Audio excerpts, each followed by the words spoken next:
How many people have thought about this question? And if you have an answer, duet your response. If black elders who suffered under Jim Crow are still with us, and native elders who were robbed of their land and humanity are still with us, and Japanese elders who were forced into concentration camps are still with us, and Jewish elders who were denied asylum during the Holocaust are still with us, and LGBT Americans who continue to suffer violent hate crimes are still with us, and Asian elders denied the right to immigrate and be with families only because they're Asian are still with us, then why do we pretend the people and systems who committed those atrocities are magically gone? So one of the biggest reasons it's so easy to feel like the atrocities that humanity has committed happened so long ago and that can't possibly happen again in our future. One is because people are typically caught up in the moment, not necessarily for bad reasons. People have to live their everyday lives. So again, that's not totally a bad thing. But also just general lack of education, whatever public education is, to really teach people about what we truly have done and how things truly have worked. Because you look at, footage of the civil rights protests and things, and they're in black and white. So it's like, oh, that happened so long ago. But, my father, for example, I'm 30 years old. I was born in 1992. My father's in his 70s. My mother's in her late 60s.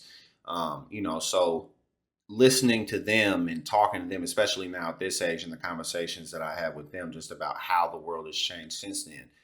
Even the inner cities, for example, coming up, the inner cities, around where I grew up, all over the country now are more desolated because industry was taken out of them as white people fled to the suburbs. But when my father was younger than me in my age, the inner cities were very vibrant. They had all the businesses. That's where all the money was. And that's why, you go to the inner cities and you see these 3-story houses, but there's nothing but poverty surrounding it. And he saw that transition. 101 years ago, white supremacists descended upon Tulsa, also known as Black Wall Street, due to its incredible economic growth and prosperity. The white supremacist mob decimated 35 city blocks of Tulsa, killing more than 300 black people, putting 800 black people in a hospital, putting 8,000 black people into homeless shelters, and displacing 10,000 black people. Overwhelming evidence indicates the U.S. government participated in the attack. Not a single white supremacist was brought to justice, not 1 cent of reparations was ever paid, and courts even blocked people from filing civil suits and protected insurance companies from having to pay out claims. And this is how media reported on the attack. 2 whites are dead in a race riot. Many more whites are shot. And a tiny mention that maybe 15 black people were died when it was actually 300. Tulsa survivors are still fighting for reparations even today. This terrorism was not ancient history, it's contemporary reality and why we must continue to fight for justice. And as I'm sure you all are familiar with, Ruby Bridges, the first young black woman to desegregate an all-white school in American Louisiana in 1960. She's still alive, and she's really not that old. She was born in 1954, I believe.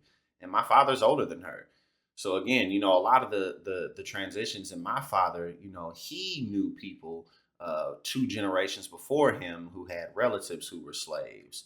And just, again, so it's like these types of things really didn't happen that long ago. So many people that we know who went through a lot of the biggest racial and oppressive times in our history, a lot of them are still alive or not very many generations removed.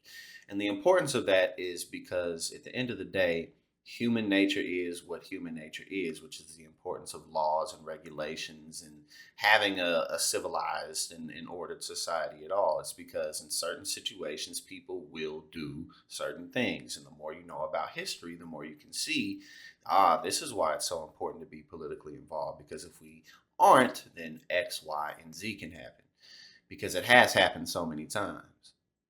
So even, beyond the midterms, it's really time for all of us to get involved. A lot of these local positions in your towns that you live in, maybe it's towns that you grew up in or just towns you live in now, whether they be positions for aldermen or city council of some kind.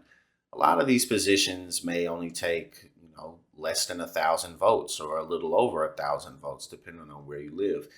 So with strong effort, having a strong campaign, knowing the issues, understanding how to deliver to your community, understanding how your local political system operates and functions, you really, really can make a huge difference. So again, whether it's you or whether it's a friend or a family member, I encourage you and them to run. And if not, be a part of those campaigns and just to be, again, good within your community as always, because that's really what's going to make the biggest difference moving forward.